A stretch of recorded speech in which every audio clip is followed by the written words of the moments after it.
Hello, my dear friends. Today we're continuing with our series, Profiles in 2 by 2s. And today we have a profile of a 2 by 2 member who I would say this is sort of the typical 2 by 2 experience. It's not extreme like some of the other profiles we've mentioned in the past, but it's much more, I would say, captures maybe 80% of the average 2 by 2s. Um, So let's get into it. So we'll start with the beginnings of this person's life. Okay, so was a young girl who moved with her parents from one part of the country to another part, and obviously had no friends in this new town, new city, and she befriended another little girl. This is about age, I don't know, 9 or so. They were, and she befriended another little girl who happened to be a 2 by 2, and unbeknownst to our person we're talking about.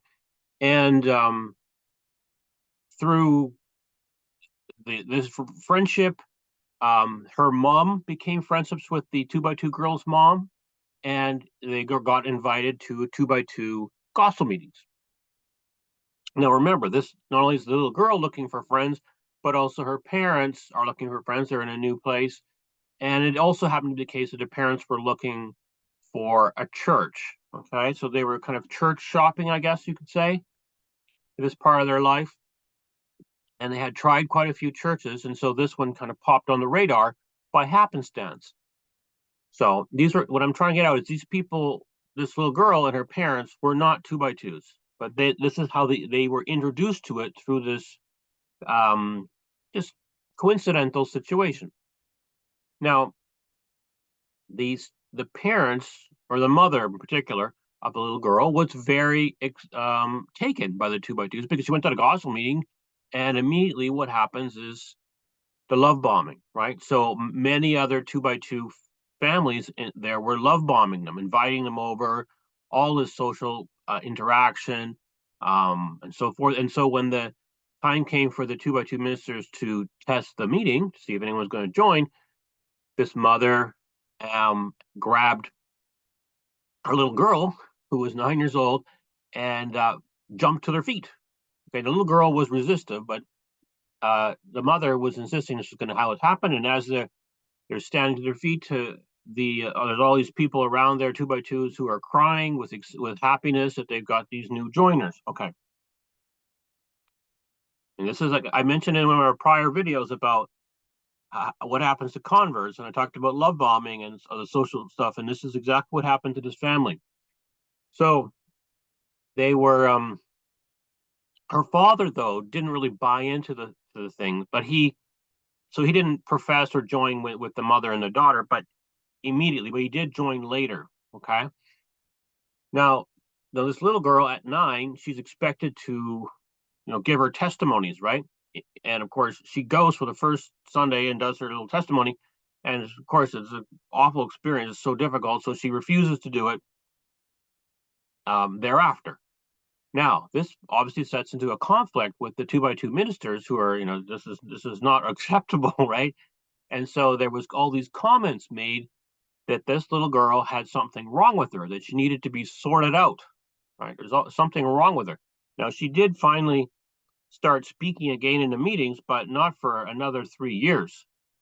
So when she was about 12, and there only because there was so much pressure put on her, obviously from the ministers and her parents, but also from her peers, right? Just to be part of all the peers were speaking in these meetings. So, anyways, the I should also mention the father. He happened to smoke a pipe, right? Like a tobacco pipe. And so the ministers refused to baptize him because he had occasionally smoked a pipe. Okay. It's typical. And anyways, this family moved about when the girl was about 12. They moved to another city. And so what happened? Well, they immediately got enmeshed inside the existing 2 by 2 networks in that city. And so all their friends were 2x2s again, right? They had that's how it works. You get this ready built social network, right? And so everything was going well. As you went through the typical 2x2 um, experience as a adolescent, where there's a lot of pressure. The ministers are telling you're not doing this right, you're not doing that right, you're this and that. Well, one of the things that got caught was she had gone with some other 2x2 adolescents to um, a pub actually. And so again, remember these 2x2 kids always want to do things to behave like normal kids, right? So she went to a pub, and I believe she was 21 actually at the time. And they were all legally allowed in this pub. Well, it was found out by some other 2x2 saw them or something, and it but made it through the grapevine. And another 2x2 who was a woman who was had an illegitimate pregnancy out of wedlock. She reported this pub goers to the 2x2 ministers. Now you can see why, right? Because the woman who has the illegitimate child is already in the doghouse with the ministers, and here's a way for her to climb back up into the good graces by finding and pointing out some other bad doers, right? This is typical in cults. So, but it's to get back on the inside. So, anyways, these 2x2 ministers then go and to all of the people who had gone to the pub and get the story why they were at the pub. Well, a bunch of the kids actually lied. I don't know exactly what their lies were, but our person that we're talking in particular, she didn't lie. She told, yeah, we went to this pub and so it happened. Obviously nothing serious happened. Well, so they meddled out some punishment. The 2x2 ministers meddled out some punishment.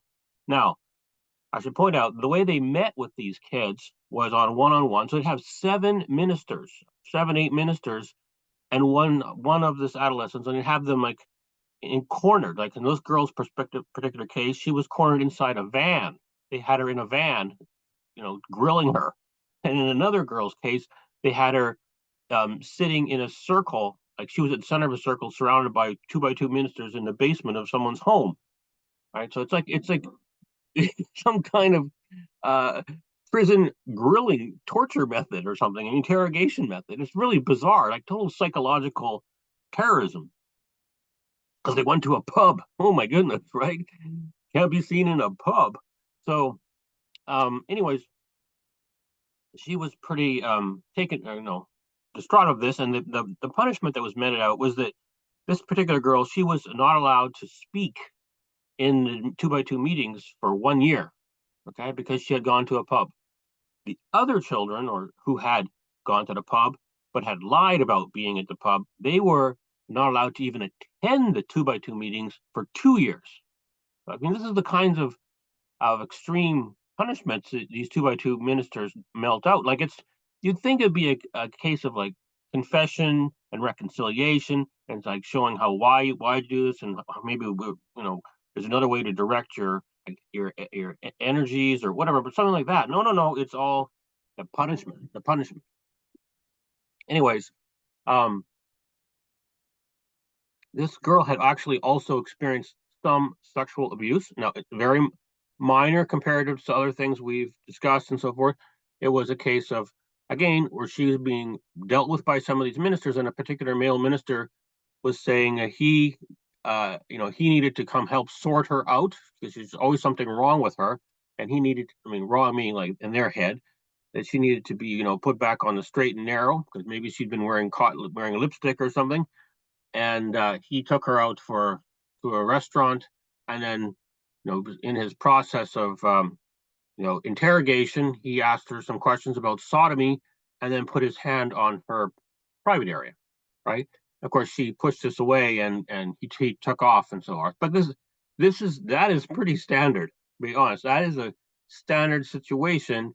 And remember the age, right? So she was 16 years old when that happened. That's, and like I said, a lot of this sexual abuse or sexual assault stuff but his ministers is these male ministers. He was, by the way, about 35 years old. On these post-pubescent girls. Why his come online was about sodomy is bizarre. But um, anyways, this young girl, she ended up, continuing on in the 2x2s. You'd think she might have popped out of it then, but her parents were heavy into it, and she continued on, and she got obviously lectured many times about all kinds of other these minor infractions and so forth, and she effectively the the overall gestalt of this experience for her of adolescence and even into her many decades of her adulthood is one of not being heard and not being believed. So when she had this sexual assault situation happen, she told her parents they didn't believe her.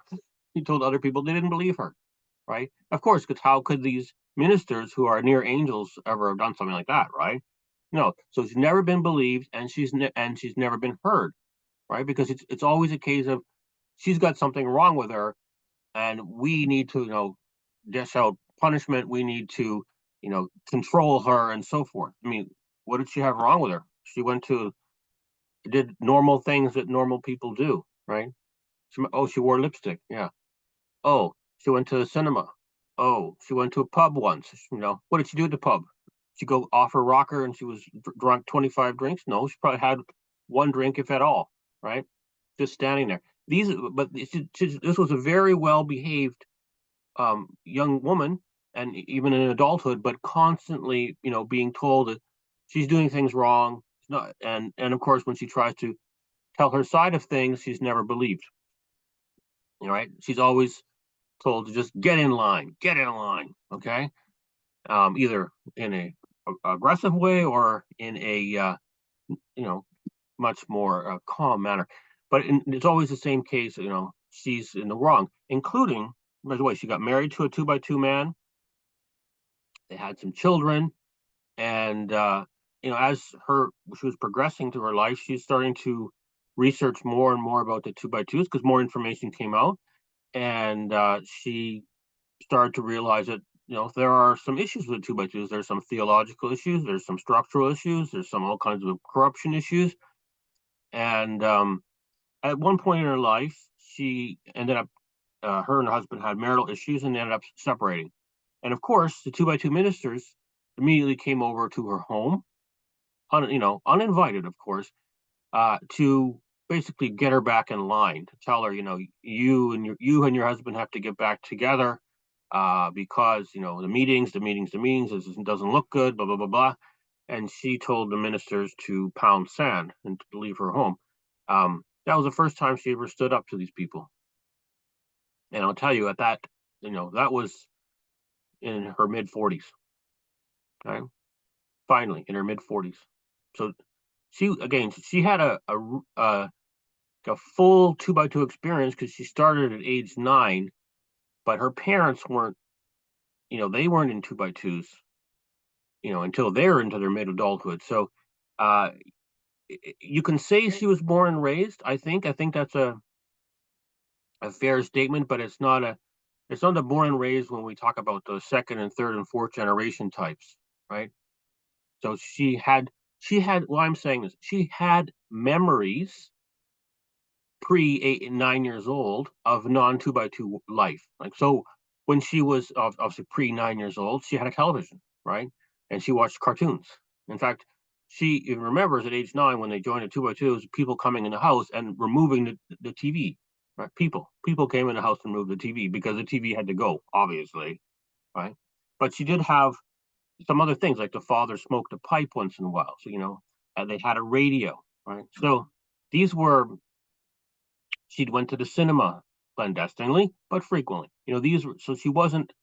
It wasn't such an extreme in some of the daily goings on. In fact, you would say she was not a strict 2x2 in her behavior, and that's probably why these ministers and these other 2x2s were coming down on her so hard all the time. There was something wrong with her, right? Again, what was wrong? She was just behaving like a normal person.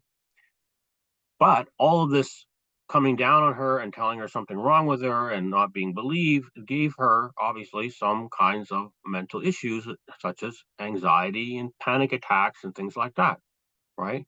I mean, these things started, very early in her life, late 20s, early 30s, and these things starts to set in with triggers and so forth. And this is a common thing. When I said before that many two by twos are on pills, I mean, I don't know if this woman's on pills. I never spoke to her about things like that, but I do know that this is why someone would be on pills, why you'd be prescribed pills because of these sorts of things. And again, why do you have these sorts of issues? Because of this two by two experience, because it's so unhealthy. So one positive ending, though, for this story is that this woman, because of her research into the two by twos and discovering the heresies of its theology and the problems of its corruption and structural problems, she left the two by twos all on her own accord, on her own volition, and has never looked back. And I think that's a very positive outcome. I hope that's the case. That could be the case for many others.